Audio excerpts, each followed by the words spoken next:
दे रंग।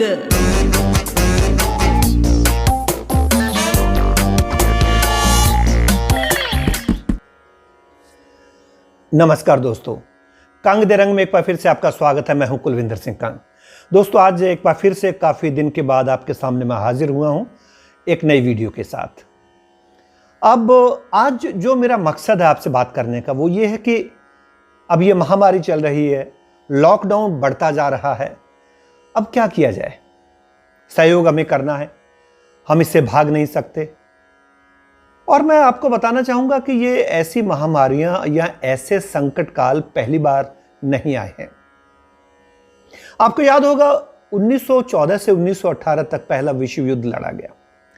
अब उस विश्व युद्ध की इतनी भयानकता थी कि उसमें 90 लाख सैनिक मारे गए, 70 लाख नागरिक उसमें मरे और 2 करोड़ 10 लाख सैनिक और नागरिक विभिन्न देशों के वो घायल हुए। इतनी बड़ी तादाद में संकट आया था। 4 साल तक, 3 महीने और 2 सप्ताह तक यह युद्ध चला। अब सबसे बड़ी बात है कि इस युद्ध के साथ साथ एक महामारी भी फैली हुई थी यूरोपीय देशों में और कुछ एशियाई देशों में, जिसको कि हम स्पेनिश फ्लू के नाम से जानते हैं। अब सबसे बड़ी बात है कि इसको स्पेनिश फ्लू क्यों कहा जाता है? क्या ये स्पेन में फैला था? नहीं, ऐसा नहीं है। यह महामारी उस वक्त यूरोप के सभी देशों में फैली हुई थी और विश्व युद्ध चल रहा था। सभी देश अपने अपने तरीके से लड़ रहे थे। सब देशों को लगता था कि ये जो महामारी उनके यहां फैली हुई है, अगर इसका उन्होंने उल्लेख पूरी दुनिया के सामने कर दिया तो उनके जो सैनिक इस समय युद्ध में लड़ रहे हैं उन सैनिकों का हौसला पस्त हो जाएगा कि हमारे परिवार पीछे हैं और इतनी बड़ी महामारी देश में फैली हुई है। तो हर एक देश ने इसको दबाने की कोशिश की। किसी ने भी घोषित नहीं किया, युद्ध चलता रहा। युद्ध जब 1918 में समाप्त हुआ तो उस वक्त स्पेन ने देखा कि उनके यहां आउट ऑफ कंट्रोल हो रहा है, स्थिति संभल नहीं रही है। तो उन्होंने पूरी दुनिया के सामने पहली बार यह डिक्लेयर किया कि उनके यहां एक ऐसा वायरस आया है जिसकी वजह से लोग मर रहे हैं। बहुत बड़ी बीमारी फैली है, महामारी फैली है। चूंकि ये स्पेन ने सबसे पहले घोषित किया था पूरी दुनिया के सामने और इसीलिए सभी देशों ने इसको स्पेनिश फ्लू का नाम दे दिया। कुछ सैनिक अंग्रेजों की तरफ से लड़ने के लिए भारत से भी गए थे। वो जब लौटकर अपने देश में आए तो अपने साथ वो वायरस लेके आए। तो हमारे देश में भी बहुत बड़ी तादाद में तबाही मची, बहुत से लोग काल कलवित हुए।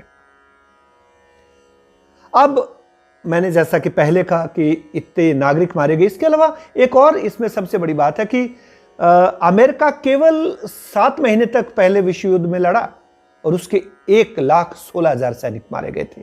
बात करें दूसरे विश्व युद्ध की, दूसरे विश्व युद्ध में सोवियत रूस के अकेले के 90 लाख सैनिक मारे गए और नाजी के यातना शिविरों में 60 लाख यहूदियों का कत्ल किया गया। तो ये बीमारियां और ये विश्व युद्ध बहुत बड़ा नुकसान पहुंचाते हैं। और कुछ ऐसा ही अब ये कोरोना काल चल रहा है, लगभग पिछले साल, सवा साल, 1.5 साल से। अब परिस्थितियां थोड़ी सी नियंत्रण में आ रही हैं। कई देशों में लॉकडाउन उठ चुका है। हमारे देश में दूसरी लहर पीक पर है। अब कहीं कहीं जगह पर ये केस कम हो रहे हैं।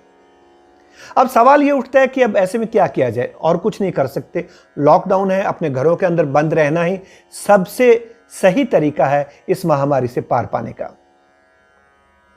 हमने अपने पिछले वीडियो में कई बार पुलिस वालों के लिए, डॉक्टरों, नर्सेज, सफाई कर्मचारियों, उन सबको हमने थैंक यू बोला कि ये बहुत अच्छा काम कर रहे हैं। आज मेरा मन करा कि मैं उन लोगों को भी थैंक यू बोलूं जो और भी हैं, जो पर्दे के पीछे रहकर काम कर रहे हैं। अगर बात करें बीएसएफ, सीआरपीएफ, सेना, नेवी, एयरफोर्स, ये सब इस महामारी के वक्त अपने पूरे तन मन धन से काम कर रहे हैं, जोश के साथ काम कर रहे हैं। इसके अलावा रेलवे को थैंक यू बोलना चाहिए क्योंकि ऑक्सीजन की जो एक्सप्रेस चल रही है पूरे देश में, सांसें बांट रहे हैं रेलवे वाले, वो भी धन्यवाद के हकदार हैं। इसके अलावा बैंक कर्मचारी जो ज़रूरी सेवाओं से जुड़े हैं उनको जाना ही पड़ता है पूरी सावधानी के साथ और वो ग्रसित भी हो रहे हैं। इसके अलावा मीडिया, बहुत ज़रूरी उनको काम करना, और मैं बड़े ही अफसोस के साथ आपको बताना चाहता हूं कि हमारे आकाशवाणी और दूरदर्शन के हमारे बहुत से साथी कोरोना में हमें छोड़कर चले गए। भगवान उनकी आत्माओं को शांति दे और उनके परिवारों को ये दुख सहने की शक्ति प्रदान करे। प्राइवेट एफएम भी हैं, प्राइवेट टेलीविज़न भी हैं, न्यूज़ चैनल भी हैं, सब अपने अपने तरीके से अच्छा काम कर रहे हैं। लेकिन कुछ जो न्यूज़ चैनल हैं वो ब्रेकिंग न्यूज़ के चक्कर में डर भी फैलाते हैं। ये ब्रेकिंग न्यूज़ नहीं होती, ये लोगों को तोड़ने वाली न्यूज़ होती है। इनसे बचना चाहिए। ऐसी बात नहीं कि सभी खराब हैं, समाचार पत्रों में बहुत कुछ छपता है, लेकिन हमारे यहाँ नवभारत टाइम्स आता है हिंदी में, उसमें उम्मीद की डोज एक पेज आता है जिसमें अच्छी खबरें वो बताते हैं ताकि लोगों का हौसला बढ़ सके। बात करें उन लोगों की जो घरों में हैं, मैं बुजुर्गों को थैंक्स बोलना चाहूँगा कि जो सुरक्षित हैं, घरों के अंदर हैं और किसी भी तरीके से वो सहयोग कर रहे हैं, तंग नहीं कर रहे। गृहिणियों को थैंक यू बोलना चाहेंगे। छोटे बच्चों को जिनको समझ में नहीं कि हो क्या रहा है पूरी दुनिया में, वो भी अब इसके अभ्यस्त हो चुके हैं और घरों के अंदर बैठे हैं। स्कूल बंद हैं, ऑनलाइन क्लासें कभी कभी चलती थी, वो भी शायद अब छुट्टियां चल रही हैं। हमारी नातिन यानी कि साड़ी दोती अयाना बच्चल जो पहले गुड़गांव में थी, वो पिछले लॉकडाउन से इतनी अवेयर थी कि अब जब भी उसको लेके कभी नीचे जाते थे तो वो सबसे पहले मास्क पहनती थी और वापस आके अपने मास्क को खुद धोती थी। और इसके अलावा हमें भी कहती थी, नानू आप मास्क पहनिए, हैंड वॉश कीजिए। तो अवेयरनेस बच्चों में भी आई है। हम थैंक यू बोलना चाहेंगे उन चौकीदारों को, उन गार्ड्स को, उन मालियों को, उन डिलीवरी बॉयज़ को जो ज़रूरी कामों में लगे हुए हैं, क्योंकि काम रुकते नहीं, अर्थव्यवस्था चलनी होती है। हम उन सब लोगों को जो कि बहुत नेक काम कर रहे हैं उनको थैंक यू बोलना चाहेंगे और आपसे भी उम्मीद करेंगे, सब लोगों से उम्मीद करेंगे कि आप इस संकट की घड़ी में लोगों की मदद करें।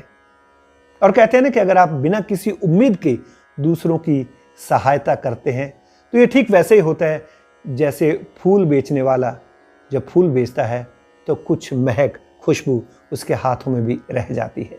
सो आप अच्छा काम करें, इस संकट की घड़ी से हम उबर जाएंगे। अगली अगर कोई वेव आती है उसकी भी तैयारी करेंगे, लेकिन फिलहाल हमें इससे निपटना है।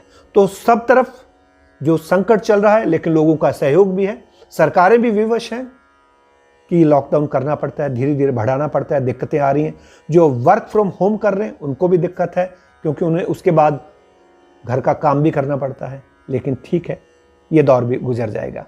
तो उन सबको धन्यवाद बोलते हुए कि जिन्होंने अभी तक सहयोग बनाए रखा है, उम्मीद करते हैं कि आगे भी उनका सहयोग बना रहेगा। आप घर के अंदर रहिए, घर से बाहर मत निकलिए, क्योंकि भीड़ के अंदर खो जाने से बेहतर है एकांत में खो जाइए। घर पे रहिए, सुरक्षित रहिए, किसी भी तरीके का जोखिम मत उठाइए, सरकारों का काम मत बढ़ाइए। सो सबको धन्यवाद बोलते हुए, थैंक यू बोलते हुए, कुलविंदर सिंह कंग आज की इस वीडियो में आपसे अनुमति चाहता है। नमस्कार। कंग दे रंग।